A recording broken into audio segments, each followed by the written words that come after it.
بمجرد ما الطفل مص صباعه دماغه انتفخ زي البالون.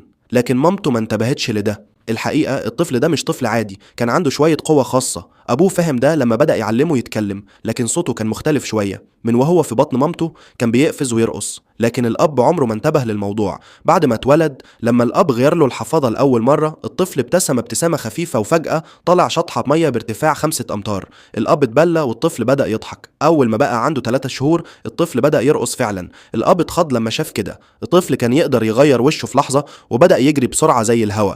يوم من الأيام شاف حاجة على التلفزيون وبدأ يقلدها. بعدين بدأ يرمي أبوه. كان شقي جدا، لكن حب أبوه ليه ما قلش. وفي الوقت ده الكلب بتاع البيت بدأ يحس بالغيرة. في ليلة حفر الأرض ولقى قناعا غامضا.